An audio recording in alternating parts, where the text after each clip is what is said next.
기도하겠습니다. 은혜가 풍성하신 하나님 아버지 감사합니다. 하나님의 은혜로 새해를 열어주셨습니다. 새해 첫 주일 예배와 또 오늘 주일 저녁 예배로 하나님께 영광 돌리고자 합니다. 하나님, 우리가 서 있는 곳, 그곳이 어디 되었든 우리 주님의 이름을 높이고 송축하는 믿음의 백성들 될 수 있도록 도와주시옵소서. 감사드리옵고 거룩하신 예수 그리스도 이름으로 기도드리옵나이다. 아멘. 할렐루야. 우리 온라인에서 영상으로 듣고 계신 분들의 아멘 소리가 안 들려서 다시 한번 인사하겠습니다. 할렐루야. 아멘. 우리 온라인으로 또 함께 하시는 우리 모든 성도님들을 주님의 이름으로 축복하고 환영합니다. 아마 대부분 지금 가족과 함께 온라인 영상으로 예배드리고 계실 텐데요. 우리 가족들을 서로 바라보면서 우리 이렇게 축복하도록 하겠습니다. 새해 하나님이 주시는 은혜와 사랑 많이 받으세요 라고 인사하겠습니다. 새해 하나님이 주시는 은혜와 사랑 많이 받으세요. 아멘. 여러분, 조금 전에 우리 사역자들이 불렀던 이 찬양의 제목이 우리는 주의 움직이는 교회라는 제목의 찬양입니다. 이 찬양의 일화를 잠시 소개하자면요, 여러분 예수 전도단이라는 선교단체 아시죠? 예수 전도단. 이 예수 전도단이 이제 각 캠퍼스에 이렇게 동아리로 또 선교단체로 있는데요. 동국대학교에서도 이제 예수 전도단 단체가 있었습니다. 근데 알다시피 이 동국대 학교가 이제 불교 대학이다 보니까 그 당시 이제 한 오래전의 이야기인데 한 15년, 20년 전 이야기인데 불교 대학이라서 이제 예수 전도단 팀이 이 동아리의 방을 내어주지 않은 거예요. 기독교 단체는 동아리 방을 허락해주지 않은 거였습니다. 그래서 이제 동아리 방이 없었던 이 예수전도단, 동국대 예수전도단 팀 학생들은 그 사람들이 다니지 않는 복도 혹은 캠퍼스의 빈 강의실을 찾아다니면서 그곳에서 예배 드렸다고 합니다. 그곳에서 예배를 드리면서 이렇게 고백을 했다고 하죠. 하나님을 예배할 수 있는 처소는 없지만 우리가 움직이는 주의 교회입니다. 나의 노래로 주의 성전을 짓겠습니다. 하나님, 예배자인 우리가 이곳에 있으니 이 땅을 치유하여 주십시오. 영원한 통치자 주 예수 그리스도께서 이곳의 왕이십니다. 그들이 동아리방은 없었지만 그들이 모여있는 그곳이 바로 교회였고 예배 처소였다라는 것입니다. 여러분, 어쩌면 이 위드 코로나 시대에 우리에게 아주 중요한 메시지를 주고 있는 찬양인 것 같습니다. 여러분, 지금 우리가 이렇게 예배당에 모여서 함께 예배 드릴 수 있는 상황이 아닙니다. 굉장히 어렵죠. 그러나 중요한 건 여러분이 있는 그곳에 우리 예수 그리스도께서 함께 계시고 그분의 부름에 따라 모인 여러분들이 교회라는 사실을 기억하면서 비록 온라인 예배이지만 성령 하나님의 놀라운 임재가 여러분 각 가정 가운데 함께 하시길 주님의 이름으로 축원드립니다. 2020년 우리 작년이죠. 코로나19로 인하여서 온 세계가 극심한 고통을 겪었습니다. 지금도 겪고 있죠. 이제는 숫자를 헤아릴 수 없을 정도로 어마어마한 확진자와 사망자, 세계의 정치, 경제, 사회, 문화가 전방위적으로 고통을 당하고 있습니다. 교회 역시도 큰 고통을 겪고 있습니다. 많은 사역들이, 교회의 사역들이 멈추게 되었고 현장 예배조차 드리기 어려운 상황 가운데 있습니다. 근데 여러분, 이러한 상황 가운데 여러분들이 반드시 기억해야 될 것이 있습니다. 그것은 무엇이냐면 코로나가 혹시 지금보다 더 강한 전파력으로 또 우리의 삶을 더욱 위협할지라도 교회를 무너뜨리지 못한다라는 것입니다. 지난 2000년의 역사 속에서 교회를 무너뜨리려고 하는 수많은 시도들, 또 전쟁, 박해, 기근, 코로나와 같은 그 이상의 무서운 전염병이 있었지만 교회는 무너지지 않았고 사라지지 않았습니다. 도리어 시대가 어두우면 어두울수록 교회는 더욱 생명의 빛을 비추었다라는 것입니다. 여러분, 왜 그러했을까요? 바로 교회는 우리 주 예수 그리스도께서 세우셨기 때문입니다. 마태복음 16장 16절부터 18절의 말씀입니다. 우리 말씀 함께 찾아서 읽어보겠습니다. 마태복음 16장 16절부터 18절의 말씀입니다.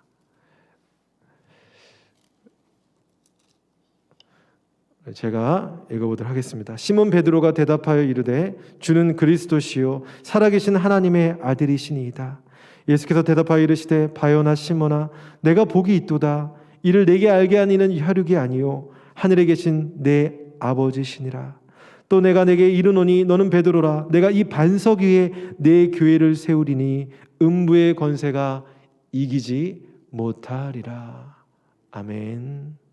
여러분, 예수님은요 주는 그리스도시요 살아계신 하나님의 아들입니다라는 이 베드로에게 놀라운 신앙 고백 위에, 이 고백 위에 교회를 세우고 어떠한 음부와 권세도 이 교회를 이길 수가 없을 것이다라고 선포하셨습니다.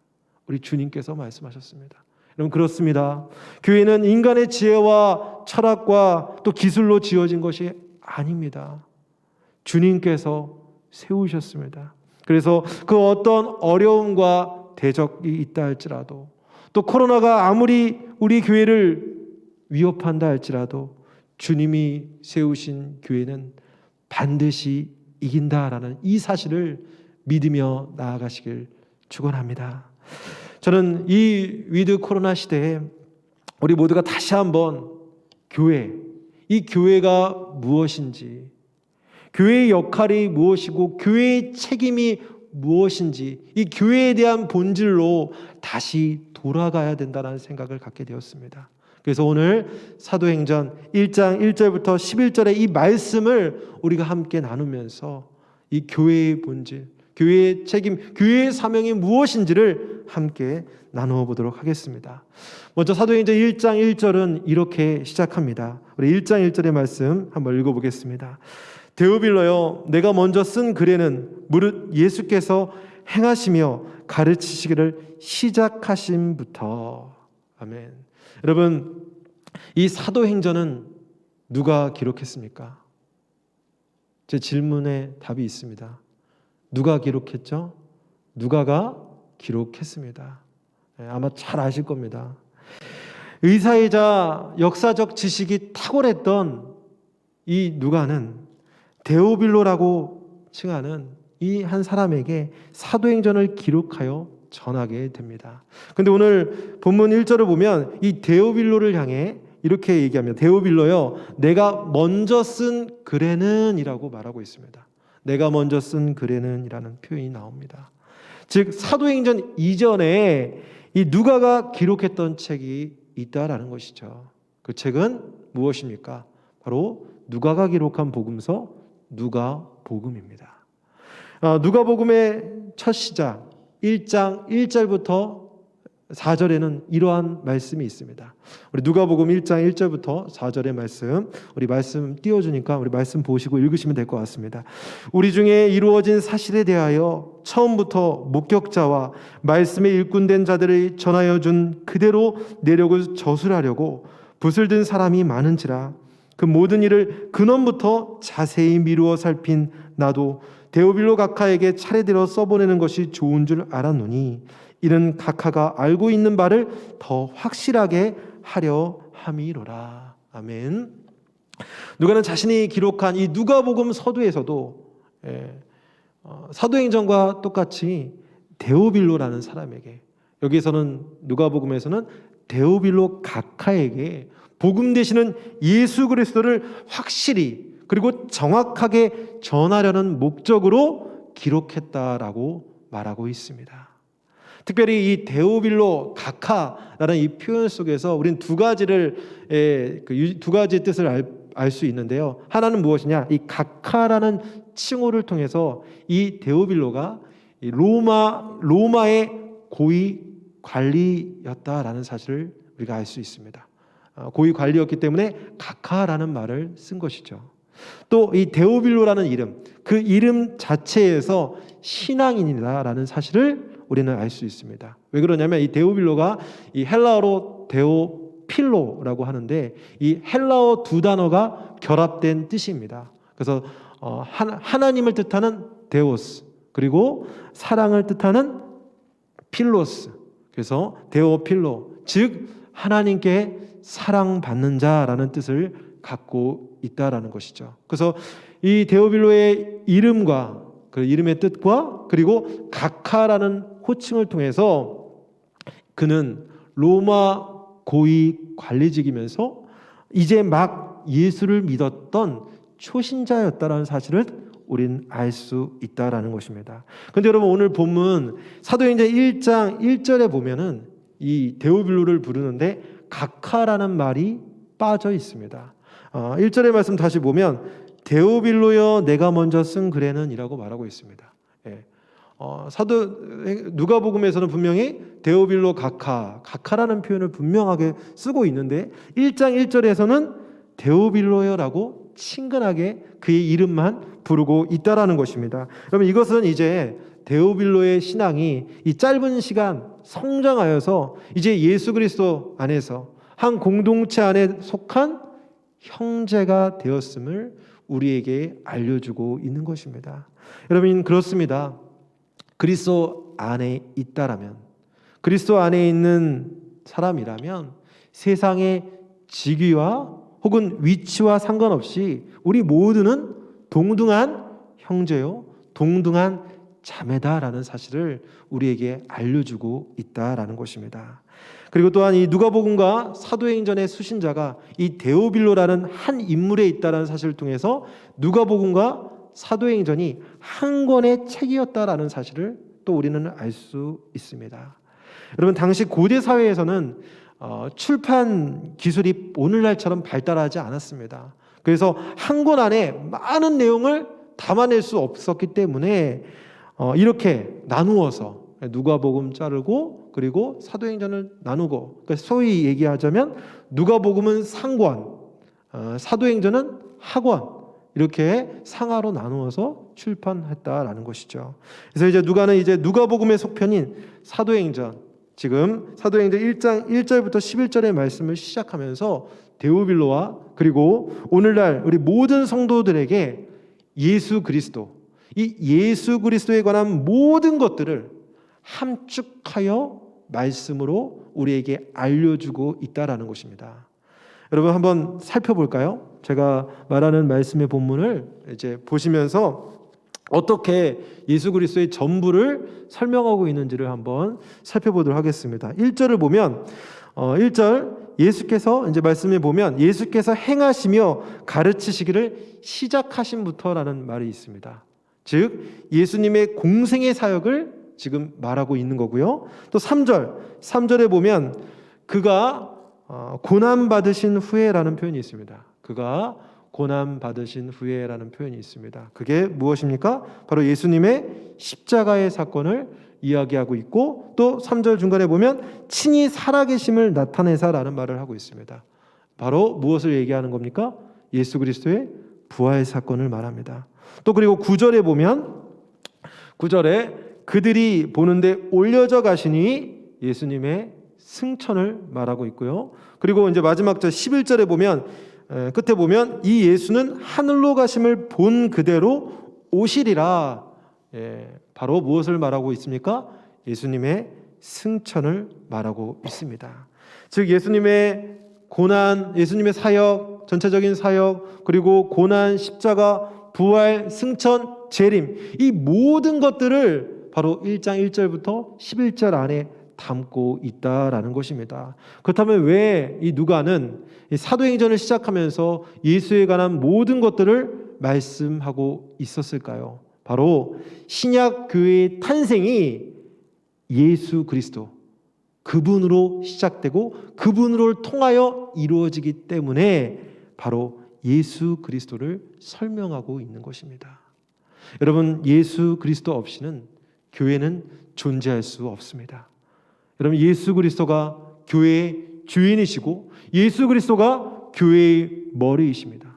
교회는 언제나 예수 그리스도와 함께하고 또 교회는 오직 예수 그리스도 그 복음을 전해야 하는 사명을 갖고 있습니다.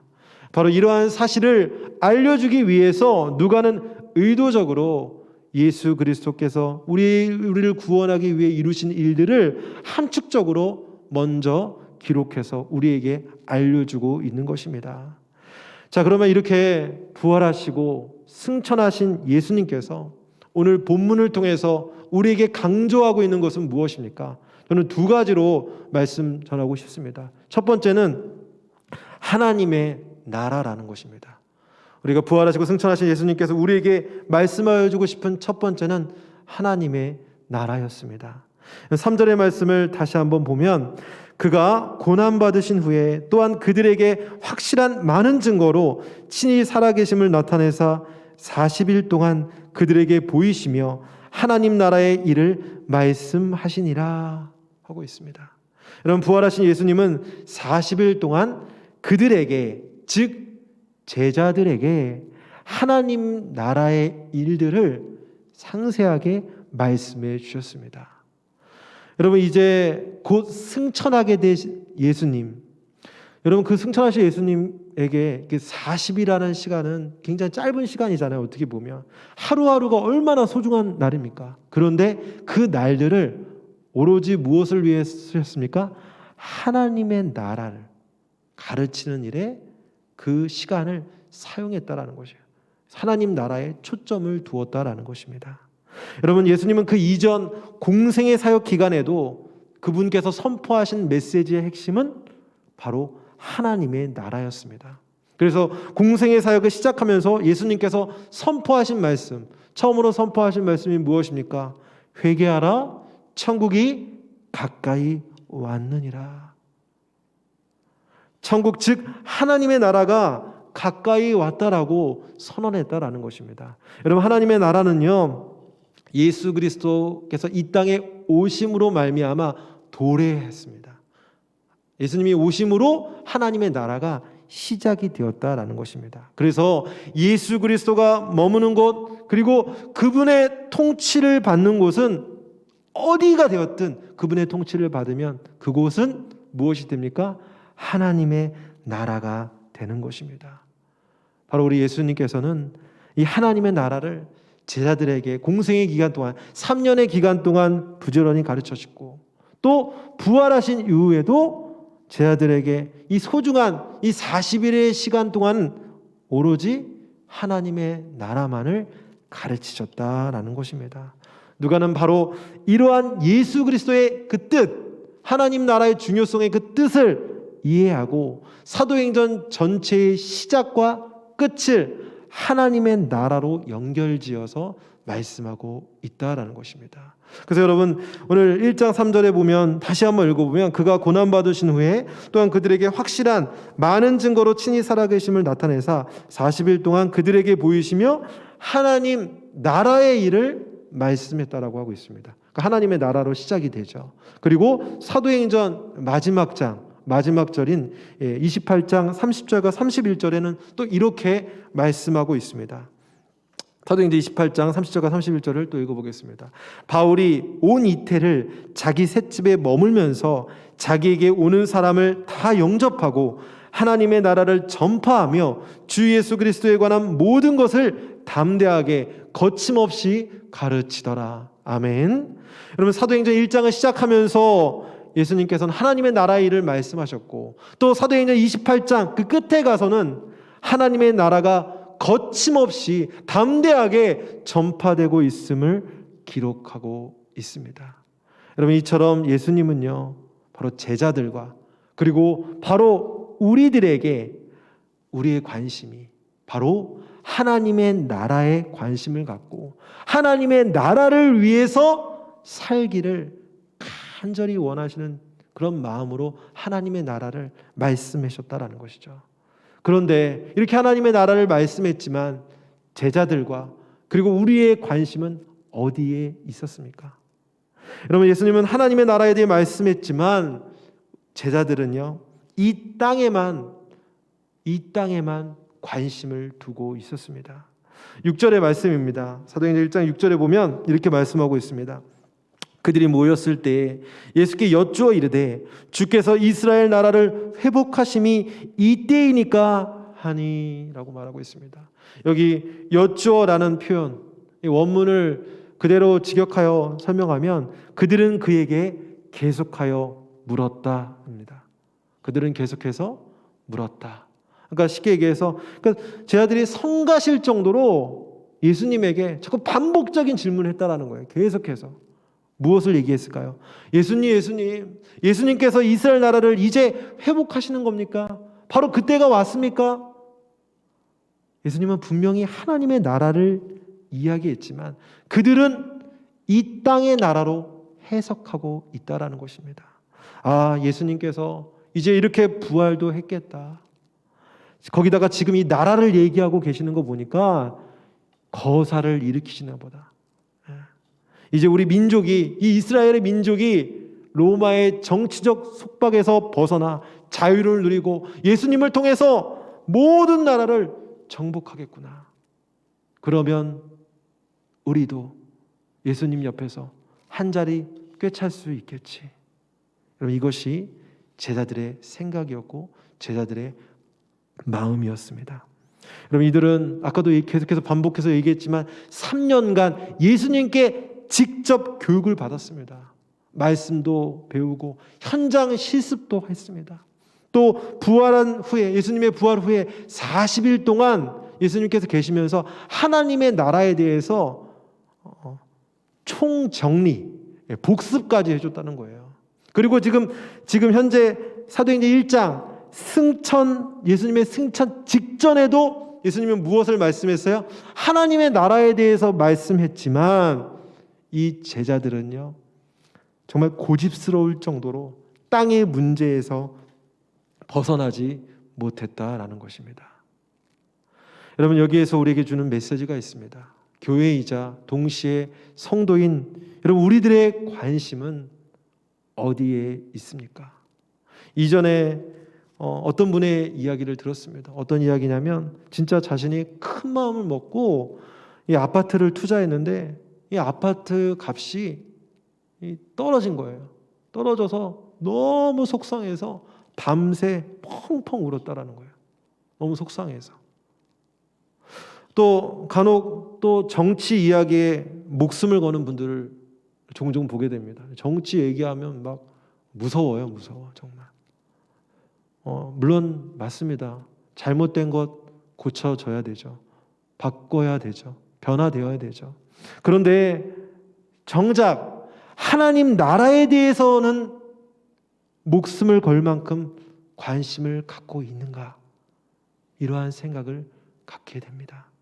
여러분, 우리가 울어야 된다면 아파트 값이 떨어져서 울어야 되는 것이 아니라 내 뜻대로 정치가 이루어지지 않아서 울어야 되는 것이 아니라 하나님의 나라에 아무런 관심도 없이 등 돌린 채 살고 있는 나 자신을 보며 울어야 되지 않겠습니까? 그런즉 너희는 먼저 그의 나라와 그의 의를 구하라.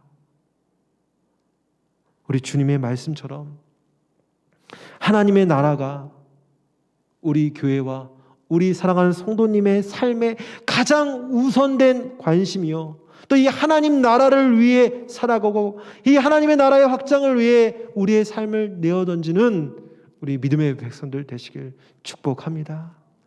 두 번째로, 우리 부활하시고 승천하신 예수님께서 오늘 본문을 통해서 말씀하고 있는 강조점, 두 번째 강조점은요, 성령입니다. 성령.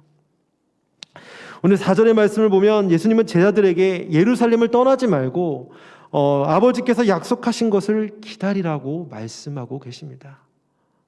이 기다리라, 약속하신 것은 무엇입니까? 본문에 그대로 나와 있죠. 바로 성령이었습니다. 성령. 여러분, 사람은요 변하지 않습니다. 사람은 변하지 않습니다. 속담 중에 3살 버릇 여든까지 간다라는 말이 있어요. 이 말은 죽을 때까지 안 변한다는 거예요. 그게 바로 우리 자신 모습이라는 거죠. 우리의 의지와 우리의 다짐으로 혹 여러 가지 행동을 시도해봐도 우리의 내면적인 변화, 근본적인 변화 일으킬 수가 없다라는 것입니다.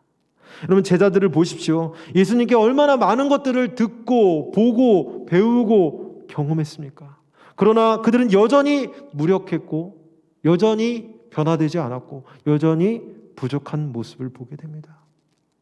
한계치를 못 넘어요. 어떤 한계, 그 인간의 그 테두리 안에서 벗어나지 못한다라는 것입니다. 여러분, 제자들이 이 정도라고 하면 우리는 뭐 더 말할 것도 없죠. 여러분, 예수님께서는 이러한 우리의 상태를 너무나도 잘 알고 계셨어요. 우리 이보다 더 이상으로 잘 알고 계셨어요. 그래서 기다리라고 말씀하신 겁니다. 그럼 무엇을 기다리라는 것입니까? 바로 성령님을 기다려라고 말씀합니다. 여러분, 비로소 성령이 오실 때 놀라운 일들이, 놀라운 변화가, 한 번도 상상할 수 없는 그런 일들이 일어난다라는 것입니다. 여러분, 우리 성도라고 한다면 누구나 암송하고 또 마음에 새기는 우리 말씀이 있죠. 사도행전 1장 8절의 말씀 우리가 함께 읽어보겠습니다. 오직 성령이 너에게 임하시면 너희가 권능을 받고 예루살렘과 온 유대와 사마리아와 땅끝까지 이르러 내 증인이 되리라 하시니라. 아멘. 성령이 너에게 임하시면, 여러분, 삼위 하나님 성령님은요, 이전에도, 이 신약 이전에도 계셨습니다. 창조 때도 계셨잖아요.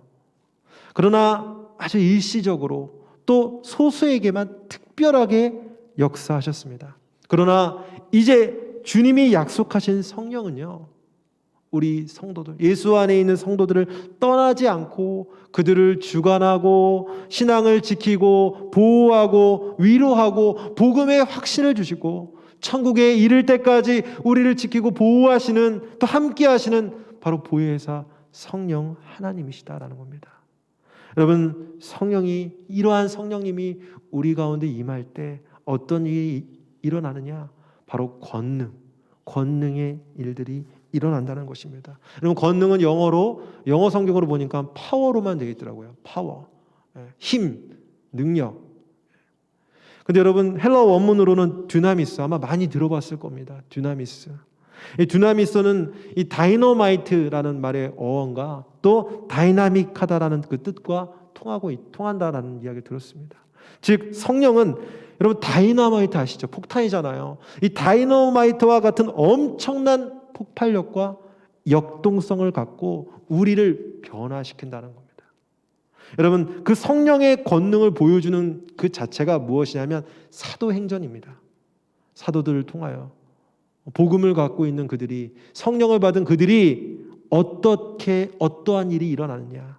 예루살렘을 시작해서 유대와 사마리아와 땅끝까지 이르는 그 과정들 속에서 교회의 폭발적인 성장과 역동성, 이 모든 것이 바로 성령의 권능으로 이루어졌다라는 것을 사도행전 전체에서 우리에게 말씀해주고 있는 것입니다. 바로 예수님께서는 바로 이 성령의 권능 받으면 땅끝까지 이르러 내 증인되라는 말씀을 하시고 승천하시게 됩니다. 오늘 9절의 말씀입니다. 9절, 이 말씀을 마치시고 그들이 보는 데 올려져 가시니 구름이 그를 가려 보이지 않게 하더라. 또 오늘 본문의 마지막이죠. 11절입니다. 이제 11절에서는 예수님의 재림을 말하고 있습니다. 11절, 이르되 갈릴리 사람들아 어찌하여 서서 하늘을 쳐다보느냐. 너희 가운데서 하늘로 올려지신 이 예수는 하늘로 가심을 본 그대로 오시리라 하였느니라. 아멘. 사랑하는 여러분, 지금 우리는 역사의 어느 시점에 서 있습니까?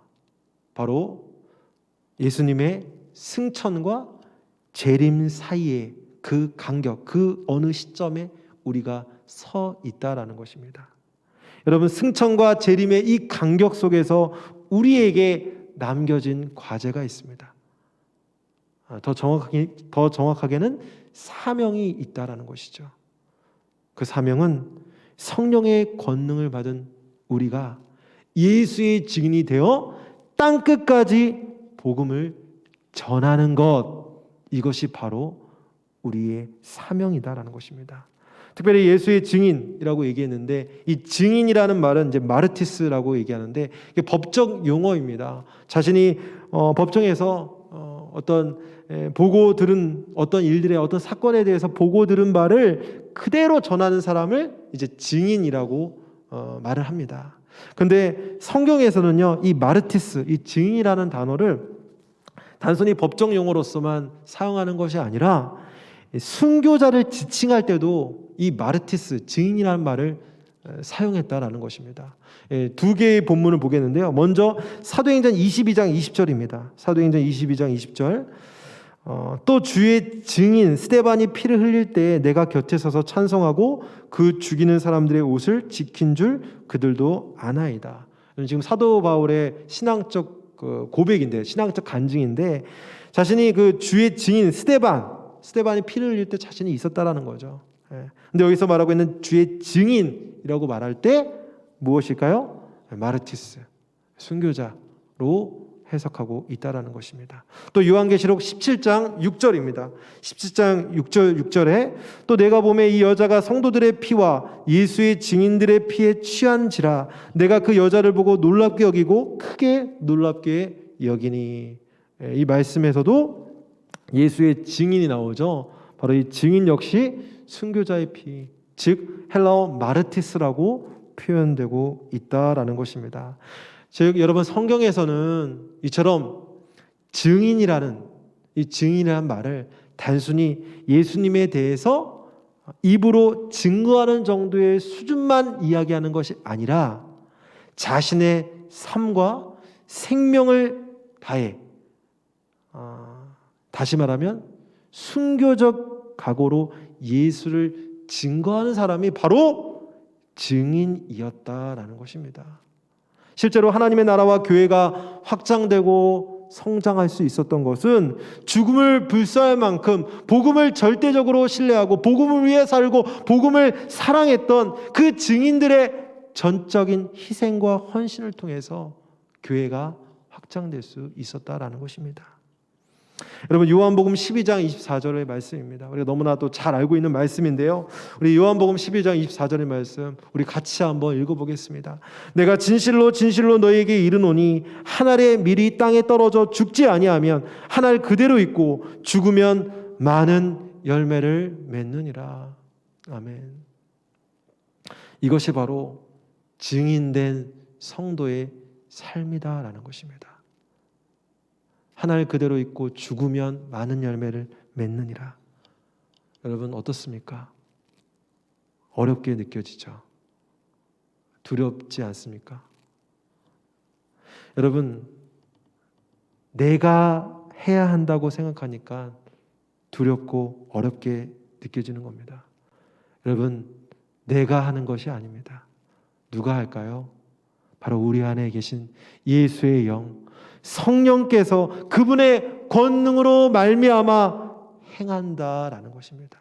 내가 하는 것이 아니라 우리 안에 계신 성령의 권능으로 말미암아 그 일들을 감당한다라는 것입니다.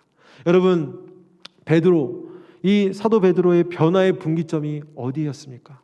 바로 오순절 성령 강림 사건이었습니다. 그는 성령이 오기 전에, 성령을 받기 전에는 두려움과 실수와 무지함으로 가득했습니다. 맨날 예수님한테 혼나고 핀잔 듣고 정신 못 차리고. 그러나 성령을 받은 후에 그는 완전히 다른 사람이 되었습니다. 담대히 거침없이 누구에게나 복음을 전하는 사도 베드로의 삶을 살았다라는 것입니다. 또한 청년 사울, 그는 예수를 믿는 성도들을 핍박하는 그 일의 선봉장이었습니다. 아주 열심을 다했죠. 그러나 그가 부활하신 예수 그리스도를 만나고 또 성령이 그와 함께하자 복음을 위해서라면 죽을 수도 있는 사도 바울이 되었다라는 것입니다.